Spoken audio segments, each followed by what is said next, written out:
Hello and happy Monday. Today is a very busy day here at our farm, but welcome back to our channel. If you're new here, we are New Age Custom Farming. We are a cash crop farm in Wisconsin, as well as custom raised heifers. Work with dairy farms in our area to help them harvest their feed for their cattle and do a bunch of other stuff that you'll learn along the way.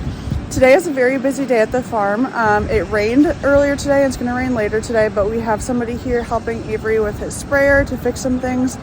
We have somebody here to purchase some cattle from us and just a lot of other things going on. So let's go have a day.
Okay, cattle that we sold all loaded up, and then I just popped into our calf barn quick to push up our new calves that we got on Friday.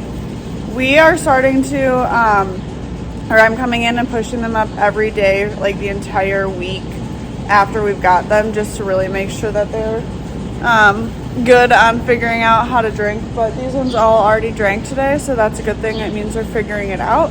There is one calf that we picked up 2 weeks ago that I don't know why he just doesn't want to drink unless we're here to push him up. Probably because he just thinks he's only associates us with drinking. So pushing him up, just waiting for him to get done drinking and checking on the new calves. So not too exciting in the calf barn, but that's exactly how we want it. We don't want there to be any excitement in here. We want everyone to be happy, healthy, quiet like it is in here, drinking how they're supposed to drink, eating their grain. So we want a boring calf barn. That's exactly the vibes that we're supposed to have here. But this is one of our new ones that we picked up last week, and as you can see, he already knows exactly where to go to drink, but he is not entitled right now, so he can't drink, unfortunately. Well, they've moved it out of the shed, but they're still out here working on it, so not sure what's happening still. Checking to see if it worked, or whatever they did works now.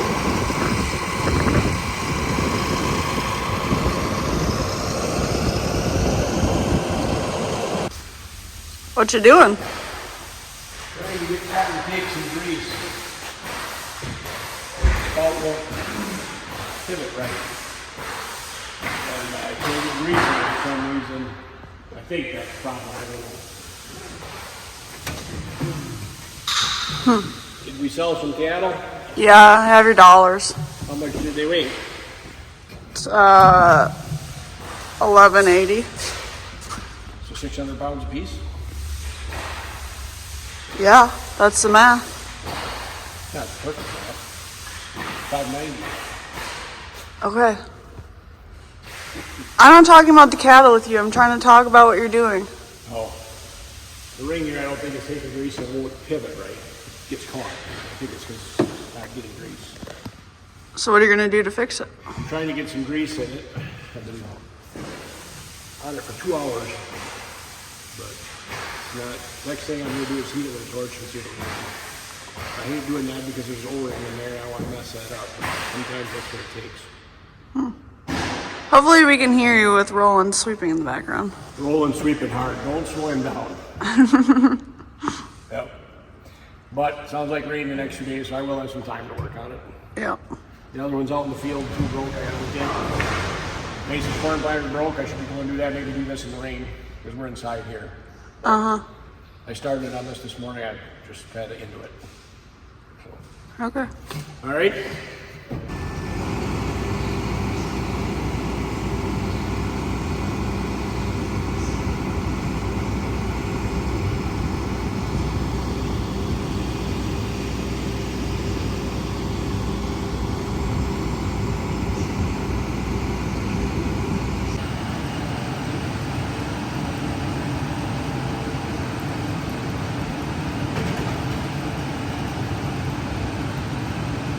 Having trouble with the chopper spout here, binding up down on the ring gear down here, so I'm working on pulling the chopper spout off right now just to check out what's going on. I don't know if it's not getting grease or if something's wore out or binding in there or something, but it comes off pretty easy. All you have to do is pick it up and set it off to the side just a little bit, and then we'll know what's going on with it.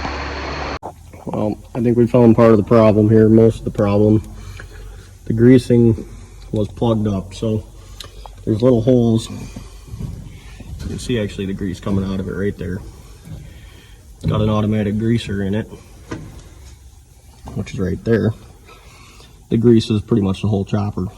And we took this ring apart off the chopper, and there was like a bunch of hay and crap built up in there. Rust and whatever. So yeah, it was binding because it wasn't getting grease. Yeah, I mean this is how the spout turns. So it's got a worm gear right there that spins on these teeth, and that's how it spins the spout. Well, it was all rusty and nasty in there, so we took it apart. There's another hole right there. There's 3 of them in there. Yep, there's 3 of them. One there, one right there, right here. Yep.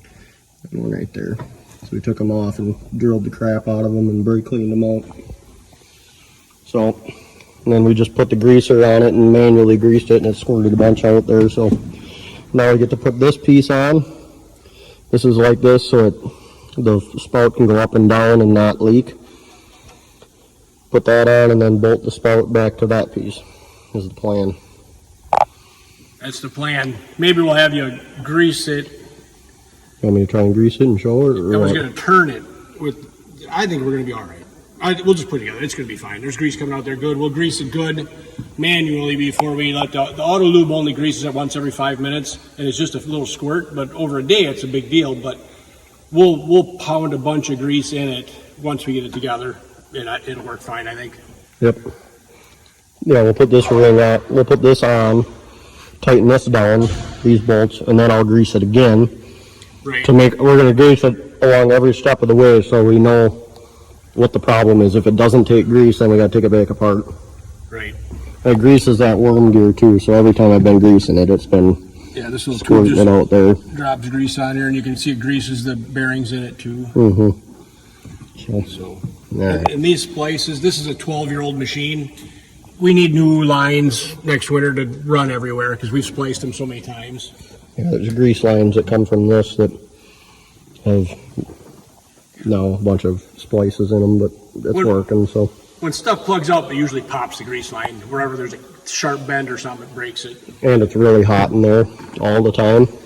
Yeah. And I mean, that just makes the plastic lines brittle. That one there is metal, but the rest of them feeding everything are all plastic. Yeah, the one feeding up to it is plastic too. I can show it down here. Well, let's set that thing out. These are all the lines right here, and you can see the splices we got in them. Comes off the greaser right there. So that's what we're working on. So you can manually grease it right there too, and obviously you can see it's coming out. So we're gonna put the spout on there, and then we'll turn it and do that a couple different places just to make sure it's getting grease.